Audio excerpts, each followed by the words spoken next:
University మంచి భవిష్యత్తు కోసం తెలుగు విద్యార్థులు ఇష్టపడే యూనివర్సిటీ. కాల్ 9059052378 9059052379.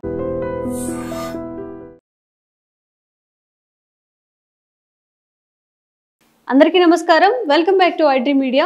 మన ఆయుర్వేదం ప్రోగ్రామ్కి అందరికీ స్వాగతం. చాలా వీడియోస్ మీకోసం చేస్తూ ఉన్నాము. ఆయుర్వేదంలో చిన్న చిన్న చిట్కాలతో ఎలా మన డిసీజెస్ని కంట్రోల్ చేసుకోవచ్చు అని. ఇక షుగర్ వ్యాధికి ఈరోజు ఒక మంచి చిట్కా తెలుసుకుందాము. షుగర్ అనగానే అందరూ మెంతుల రెసిపీ చెప్తూ ఉంటారు, లేకపోతే అన్నం తినకుండా ఉండమంటారు. ఇవన్నీ కాకుండా ఒక కొత్త విధానంలో ఒక చిన్న చిట్కా అయితే మీకు తెలియజేయబోతున్నాము. సో ఎవరికైతే షుగర్ అసలు కంట్రోల్లో ఉండట్లేదు, డైట్ చేసినా కానీ, వాకింగ్ చేస్తున్నాము, మేము ఫుడ్ కంట్రోల్ చేసినా కానీ షుగర్ అనేది కంట్రోల్ ఉండట్లేదు, 400-500 ఉంటుంది. ఇలా ఉంటే కొంచెం అనదర్ హెల్త్ ఇష్యూస్ కూడా వచ్చే అవకాశం ఉంటుంది. షుగర్ వల్ల బాడీలో ప్రతి పార్ట్ ఎఫెక్ట్ అవుతుంది అని మీకు తెలుసా? సో షుగర్ కంట్రోల్లో పెట్టుకోవాల్సిన అవసరం ఎంతైనా ఉంది, కాబట్టి దానికోసం ఒక మంచి చిట్కా తెలుసుకునే ప్రయత్నం చేద్దాం. ఈరోజు మనతో ఉన్నారు ఆయుర్వేద వైద్యంలో తనకంటూ ప్రత్యేక చరిత్ర సృష్టించుకున్న చిట్టుబుట్ల మధుసూదన్ శర్మ గారు. నమస్తే సార్. ఎలా ఉన్నారు సార్? సార్, షుగర్ అనేది ఒక భూతం, మహమ్మారి అనడంలో అసలు అది చాలా చిన్న వర్డ్ అవుతుంది. ఎందుకంటే కరోనాలో తెలియకుండానే చాలామందికి షుగర్ వచ్చేసింది. సమ్ స్టెరాయిడ్స్ వాడినివ్వండి, కరోనా తగ్గించడానికి చేసే ప్రయత్నంలో తెలిసి తెలియక చాలామందికి వచ్చింది. ఇప్పుడు ఒక 4-5 years తర్వాత దాని వాళ్ళు డీల్ చేయలేకపోతున్నాం, కంట్రోల్ చేయలేకపోతున్నామని. ఓన్లీ కరోనా టైంలో కాకపోయినా కానీ ఒక 10 years 15 years నుంచి షుగర్ ఉన్న వాళ్ళు ఏంటంటే, ఏం తిన్నా అండి మేము ఏం తినట్లేదు, నోరు కట్టేసుకున్నా కానీ 500 షుగర్ చూపిస్తుంది, 450 ఉంటుంది అంటూ ఉంటారు. సో ఇలాంటి వాళ్ళకి మీరు ఎలాంటి చిట్కాలు లేదా ఇంట్లో చేసుకునే చికిత్సలు ఎలాంటివైనా ఈరోజు వాళ్ళందరినీ దృష్టిలో పెట్టుకొని తెలియజేయండి. మెడిసిన్ కూడా చాలా చౌకగా తయారు చేసుకోవచ్చమ్మా. సో ఈజీగా తయారు చేసుకోవచ్చు, వాడుకోవడం కూడా ఈజీ అమ్మా, పెద్ద ప్రాబ్లం లేదు. రిజల్ట్స్ కూడా చాలా ఫాస్ట్గా ఉంటాయి, సైడ్ ఎఫెక్ట్స్ ఉండవు, సైడ్ బెనిఫిట్స్ ఉంటాయి. సో కాకరకాయలమ్మా, కాకరకాయలు బాగా ముదిరినవి తెచ్చుకొని కడిగేసేసి శుభ్రం చేసేసి ఆరిపోయిన తర్వాత చిన్న చిన్న చిప్స్, మనం పొటాటో చిప్స్ ఇలాంటి చేసుకుంటాం కదమ్మా, అలాంటి చిప్స్ చేసేసి సన్నగా కట్ చేసేసుకొని పలుచగా చేసేసి బాగా ఆరబెట్టేసేయాలి. ఉప్పు కలపద్దా? వద్దమ్మా అమ్మమ్మ, ఉప్పు కలిపితే ఉప్పు తెచ్చే ముప్పమ్మా. ఓకే, యాజ్ ఇట్ ఈస్ ఎట్లా ఉండాలి. ఉప్పు కలిపితే దాంట్లో ఔషధ గుణాలు మన తగ్గిపోతాయి. ఇప్పుడు దాన్ని అంతా మొత్తం స్క్వీజ్ చేసేసి వాటర్ పడేసి ఎండబెట్టాలా, లేకపోతే డైరెక్ట్ ఎండబెట్టాలా? Direct. Okay, note this point. ఎవరన్నారు ఏమైనా చెప్పామంటే దాన్ని ఉప్పులో వేసేసి అందులో వాటర్ అంతా పోయిన తర్వాత చిప్స్ చేయడం కాదు, డైరెక్ట్ గా కాకరకాయ కట్ చేసి దాన్ని డైరెక్ట్ గా సన్లైట్ లో పెట్టేయాలి, ఎండలో పెట్టేయాలి. నీడలు కానీ ఎండలు కానీ ఎట్లయినా పర్లేదమ్మా. ఒక ఎండ ఎక్కువ ఉంటే త్వరగా అందులో డ్రైన్ నీరంతా ఆవిరైపోయి బాగా జస్ట్ లైక్ ఈ చిప్స్ లాగా తయారైపోతాయమ్మా. లేకపోతే కొంచెం టైం పడుతుంది, 1 రోజు 2 రోజులు. ఏ విధంగా అయినప్పటికీ బాగా ఇట్లా తుంచితే టక్కని కట్ అయి పెట్టుకున్నారు. నార్మల్ గా మనం వడియాలు ఎలా పెట్టుకుంటామో అలా రావాలి. ఎగ్జాక్ట్లీ కరెక్ట్ చెప్పారు. సో ఆ విధంగా తయారు చేసినటువంటి ఇది చిప్స్ ను మిక్సీ వేసేస్తే బ్రహ్మాండమైన కాకరకాయ పొడి తయారవుతుంది. బ్రహ్మాండమైన కాకరకాయ పొడి తయారవుతుందమ్మా.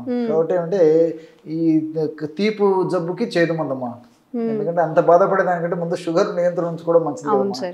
తప్పదమ్మా, ఎందుకంటే కొన్ని ఇంకా మనం వద్దనుకున్నా తప్పని పరిస్థితులు కొన్ని వాడుకోవాల్సి వస్తుంది. సో కేవలం కాకరకాయ అయితే కొంచెం తీసుకోవడానికి ఇబ్బంది ఉంటుంది, కానీ దాంతోపాటు నేను వేరే మెడిసిన్స్ కూడా చెప్తామా అందులో యాడ్ చేసేదానికి. సో అంత ప్రాబ్లం ఉండదు. సో ఈ కాకరకాయ పొడి అంత విపరీతమైన చేదు కదమ్మా. నేను చెప్పేటువంటి మెడిసిన్స్ యాడ్ చేయడం వల్ల ఆ చేదు గుణం బాగా తగ్గిపోతుంది. సో కాకరకాయ పొడి ఒక 50 గ్రాములు తీసుకోవాలి. అదేవిధంగా నేరేడు విత్తనాల పొడేమా. నేరేడు విత్తనాలు సీజన్ లో మనం నేరేడు పళ్ళు తినేసేసి పక్కన వరేసేస్తుంటాం. విత్తనాలు నాటు విత్తనాల హైబ్రిడ్ ఏముంటాయి మనకు అందుబాటులో ఏముంటేవి. సో నేరేడు విత్తనాలు మనకు మార్కెట్ లో దొరుకుతాయి, విత్తనాల పొడి కూడా దొరుకుతుందమ్మా. కాబట్టి జస్ట్ మనం ప్రయత్నం చేస్తే దొరుకుతాయి ఇవన్నీ. అయితే మంచి కంపెనీ వాడు తయారు చేసేటువంటి స్టాండర్డ్ మెడిసిన్స్ తెచ్చుకొని వాడుకుంటే రిజల్ట్స్ బాగుంటాయి. సో నేరేడు విత్తనాల పొడి ఒక 50 grams. అదేవిధంగా మనం కొన్ని వీడియోస్ లో కూడా దీని గురించి చెప్పడం జరిగిందమ్మా. మధునాశిని షుగర్ కోసం కంట్రోల్ లో ఉండేలాగా గుర్తుండి ఉంటుంది. సో దాన్ని పొడపత్రి అంటారు మా తెలుగులో. సో మధునాశిని గుణం ఏంటంటే ఆ మధునాశిని ఆకు కానీ ఆ పౌడర్ కానీ నాలుక మీద వేసేసుకొని చప్పరించి చేసిన తర్వాత కొద్దిసేపటి వరకు మీరు పంచదార నోట్లో వేసుకోండి, తర్వాత ఈ బెల్లం నోట్లో వేసుకొని చప్పరించండి. ఆ తీపి తెలియదు, ఆ తీపి గుణము కొన్ని నిమిషాలు కూడా తెలియదు అనమాట మనకి. అంటే అంత శక్తివంతమైన ఔషధం. అంటే ఆ తీపి గుణాన్ని డిస్ట్రాయ్ చేసేటువంటి గుణం ఉండడం వల్లనే దాన్ని మధునాశిని అనేటువంటి పేరు పెట్టడం జరిగిందమ్మా. సో ఆ పౌడర్ దొరుకుతుందమ్మా. కుడపత్రి చూర్ణము లేదా మధునాశిని చూర్ణం, అది ఒక 50 grams. ఈ 3 కలపడం వల్ల 150 grams మెడిసిన్ రెడీ అయిపోతుంది. ఇది 1 monthకి వస్తుందమ్మా. నేను క్యాలిక్యులేషన్ కూడా చెప్తాను చూడండి. సో రోజు 5 grams తీసుకోవాలి. ఎలాగంటే మార్నింగ్ బిఫోర్ టిఫిన్ ఒక ఆర్ ఫుడ్ ఒక 5 or 10 minutes ముందు, నైట్ కూడా 5 or 10 minutes ముందు ఆహారం తీసుకునే దానికి ముందమ్మా ఒక 50 to 100 ml వాటర్ తీసుకొని అందులో 1/2 teaspoon పౌడర్ కలుపుకొని తాగుతున్నారమ్మా. రెగ్యులర్గా తీసుకోవడం వల్ల మరి ఆ షుగర్ వ్యాధి చాలా తొందరగా కంట్రోల్ అయిపోతుందమ్మా. సో ఫాస్టింగ్ షుగర్ కానీ, పోస్ట్ ప్రాండియల్ అంటే పోస్ట్ లంచ్ షుగర్ కానీ, తర్వాత కొంతమందికి HbA1c విపరీతంగా పెరిగిపోతుంటుంది అనమాట. ఒక పట్టణ కంట్రోల్ కాదు. సో అటువంటి పరిస్థితుల్లో HbA1c కంట్రోల్ అయ్యేదానికి కానీ వీటికన్నిటికి కూడా చాలా చక్కగా ఉపయోగపడుతుంది. అదేవిధంగా షుగర్ వ్యాధి వల్ల ఇతర ఉపద్రవాలు రాకుండా ఉండేందుకు కూడా ఈ యొక్క ఔషధం ఉపయోగపడుతుందమ్మా. సో షుగర్ వ్యాధి వల్ల తల నుంచి కాళ్ళ వరకు ఇంచుమించు అన్ని అవయవాలు డ్యామేజ్ అయిపోతాయమ్మా. అస్వాస్థ్యం సర్వగాత్రేషు అని చెప్పేసి కూడా ఆయుర్వేద వైద్య విధానంలో చెప్పడం జరిగిందమ్మా. అస్వాస్థ్యం సర్వగాత్రేషు. అస్వాస్థ్యం అంటే అనారోగ్యం, సర్వ అంటే సర్వం, గాత్రం అంటే శరీరం. శరీరంలో ఉన్నటువంటి ప్రతి కణం కూడా డ్యామేజ్ అయ్యేటువంటి పద్ధతి ఈ షుగర్ వల్ల కలుగుతుంది. కాబట్టి ఆ యొక్క డ్యామేజ్ కాకుండా ఇది ప్రివెంట్ చేస్తాయి ఈ యొక్క మెడిసిన్స్. ఒకవేళ డ్యామేజ్ అయినప్పటికీ కూడా చాలా వరకు రికవర్ అయ్యేదానికి, భవిష్యత్తులో వీటి వల్ల ఈ యొక్క ట్రబుల్స్ రాకుండా ఉండేందుకు కూడా చాలా చక్కగా ఉపయోగపడుతుంది.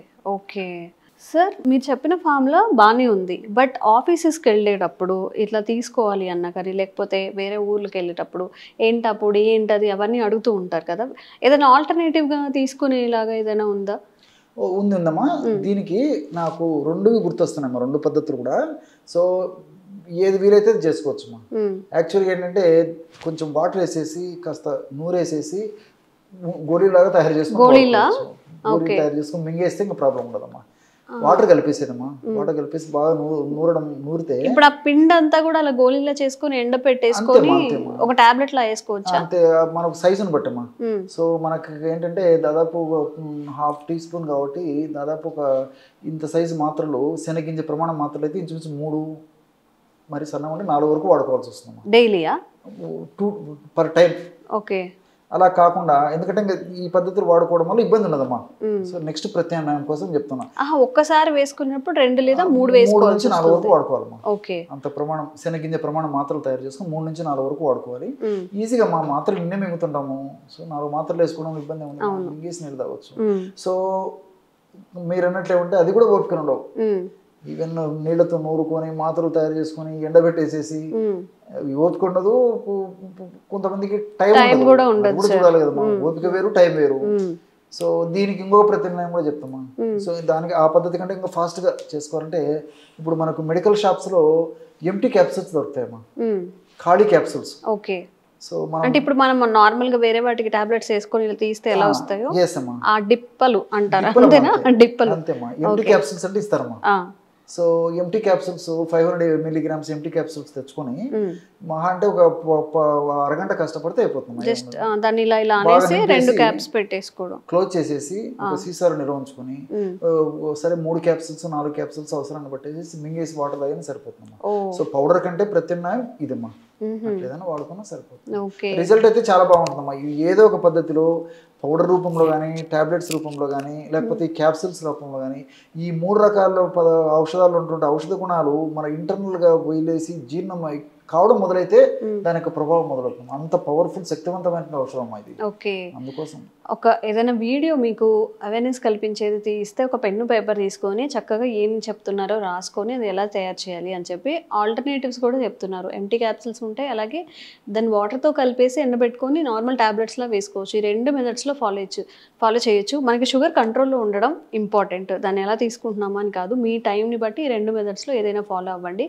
ఎవరైనా షుగర్తో బాధపడి చాలా 500 400 ఉంటుంది, కళ్ళు తిరిగి పడిపోవడం, లేకపోతే ఒక్కసారిగా తల తిరిగి పడిపోవడం ఇలాంటివి జరుగుతున్నప్పుడు వాళ్ళకి ఈ వీడియో ఫార్వర్డ్ చేయండి. ఈ ఫార్ములా వాళ్ళకి చెప్పండి.